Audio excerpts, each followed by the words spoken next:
Hey guys, welcome back to User Experience Points. This week we're going to look at Defiance. This is actually the first massively multiplayer online RPG that I've covered on the show, so I was pretty excited to see how it handles all the different menus that are usually required for a large game like this. I can only imagine how difficult it must be to develop a positive user experience when you have so many different interactions that you need to cover. Thankfully, the game does have a pretty positive user experience overall, thanks to some really strong patterns that are used consistently. Although getting the most out of these experiences involves way too much poking around without any help from the game. I had a little help in my research this week from my buddy Jackson, who's a much more experienced Defiance player than I am. Say hi, Jackson. Fantastic. He was kind enough to give me some insight on how the game teaches you things beyond the initial tutorial, and help me get my hands on a sword so I could actually have fun with the game. Yeah, I'm one of those guys. Anyway, let's get to it.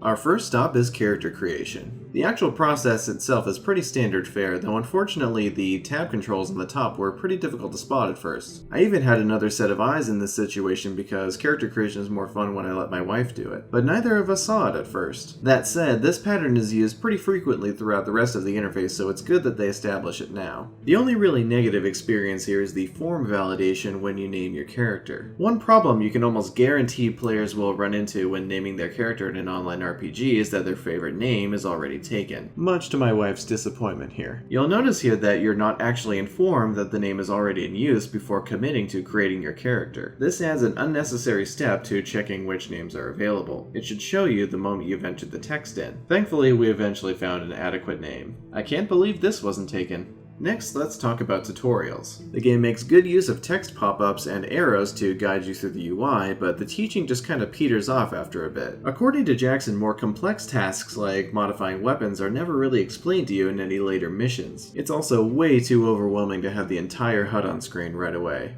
Oh my god, what is happening? That is way too much. Oh, that's better.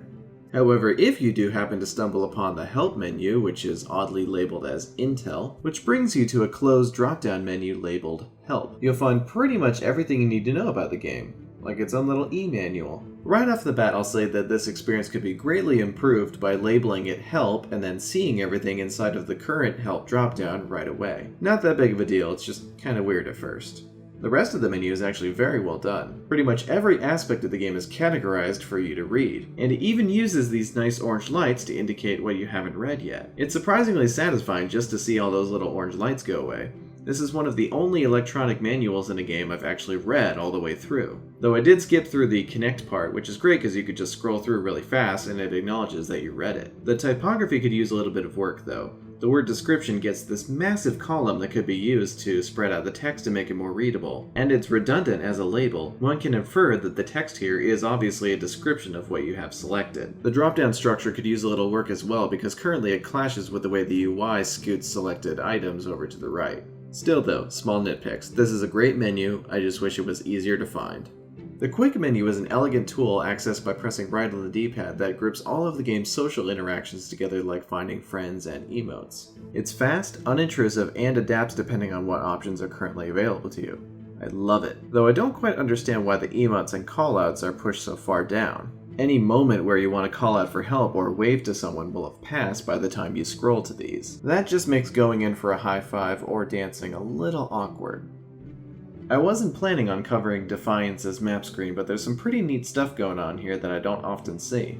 First of all, I want to commend it for making great use of color to have the icons pop off the map. This allows different icons to be more easily identified than games that take a more monochrome approach. The way setting a waypoint will intelligently follow roads whenever it can is also a nice touch, since the primary way of getting around this game is by car. The most unique thing here is the way you can use the D-pad to jump between icons rather than panning around using the analog stick. It's a bit unpredictable as far as which icon it's going to jump to, but I can see how this would be useful to someone who's dealing with the situation where there's too many icons close together and the analog stick isn't providing enough precision. There's also the ability to toggle map icons on and off. I would be very interested to see what the process was that led to this decision, because I would guarantee your average UX designer would lean more towards something that doesn't make users think as much, like the filters that you see in the Assassin's Creed games that group icons together. The answer could be as simple as the fact that this game simply has less icons than your average giant open world game, but this just feels like a decision that was made based on player feedback, and the best UX designers know that they need to listen to their users sometimes.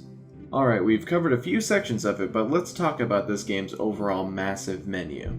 Each section of this thing has enough subsections to constitute an entire game on their own, so we're not going to be able to cover everything. Instead, we're going to focus on the overall experience of getting around. This is done using a radio menu I didn't even notice existed because the left trigger icon is separated from the rest of the on-screen controls. Though a bit hard to find, this radio menu is an excellent way to navigate between all of the other menus that are in this game. It must have been a pretty big undertaking to create a menu like this because it's one level of complexity more than your average game. Most of the time, one menu with tabs is enough for, say, your average fantasy RPG. But with everything available to you in Defiance, it made sense to take it one level of complexity further, and it makes sense to give your navigation a hierarchy, because it helps your users understand what level of the interface they're currently navigating. Further enhancing understanding is the great consistent use of patterns here, like using the left and right bumpers to navigate between sub-menus and the drop-downs that are found in the help menu. However, one consistent element that's not useful most of the time is this bottom bar here. Knowing how much money you have in your inventory capacity is only really useful on the character screen. Otherwise, it just increases mental load on menus that don't even need it, like the map screen.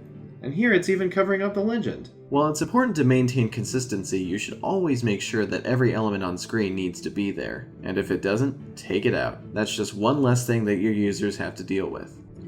Overall, as a console MMO, I would consider Defiance a pretty impressive achievement, even if there are a few areas that need help and it could take some more time teaching you everything. And it's certainly much better than the other console MMO that I played one time. If there's ever another open beta for Final Fantasy XIV on PS4, now that I have the proper ability to be able to record my gameplay footage in high definition, that game's gonna get a talking to.